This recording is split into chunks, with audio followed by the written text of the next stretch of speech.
Good morning, ladies and gentlemen. Here are the top stories of the day as covered on Mega News. Storm Herminio has hit Athens and the wider Attica region, causing flooding, damage and disruption. One person has died. A 55-year-old man was found in Nea Makri after being swept away by flood waters and trapped beneath a vehicle. Firefighters recovered his body during a rescue operation. Authorities report widespread flooding across at least 10 areas, including Vula, Glyfada, Alimos, Aspropyrgos, Anoliosia, Sunio, Peania, Nea Smyrni, the Academy of Plato, and Cholargos. Emergency services received around 500 calls related to fallen trees, debris, and water removal. Strong winds also caused power outages in several areas. Road closures were reported in eastern Attica, particularly around Spata, due to flooding. Residents received emergency alerts through the 112 system, advising them to limit movement. Authorities continue to warn that conditions remain unstable. Meteorologists say further heavy rain and thunderstorms are expected, with rainfall in some areas exceeding 50 millimeters in a short period. The storm has also affected islands, including Poros, Sikinos, Hydra, Kimolos, and Rhodes, with flooding and emergency responses reported.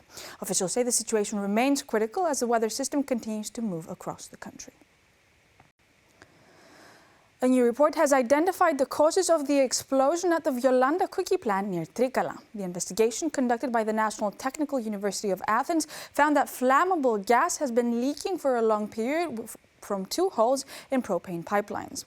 The explosion resulted in the deaths of 5 female workers. According to the report, the pipelines showed extensive corrosion. Investigators are also identified construction flaws, including the use of threaded joints that did not ensure proper sealing or protection. Experts say these conditions increase the risk of gas leakage. The report also notes that the pipe material was suitable but lacked anti-corrosion coating, Catholic protection, and proper installation support. Employee testimonies indicate that strong odors had been reported prior to the incident, but no action was taken. The findings have been submitted to an investigating magistrate as part of an ongoing judicial inquiry.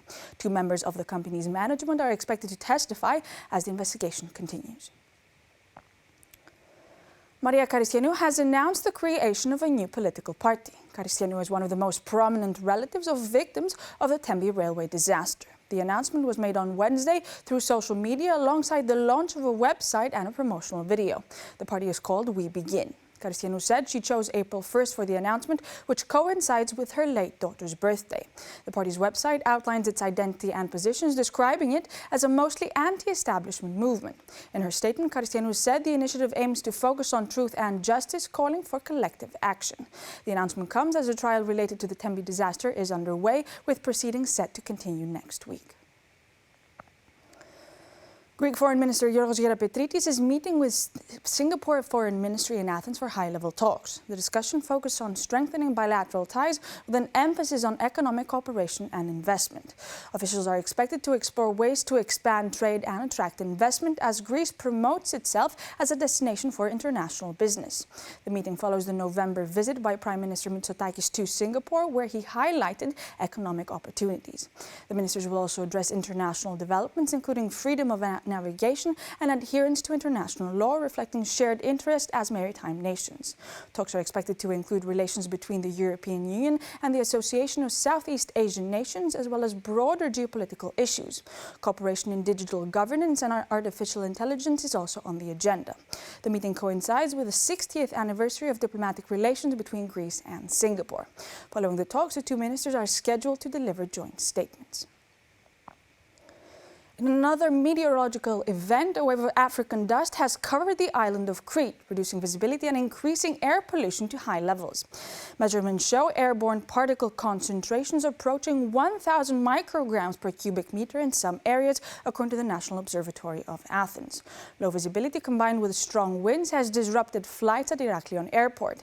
Several incoming flights were unable to land and were diverted to other airports, including Athens, Corfu, and Chania.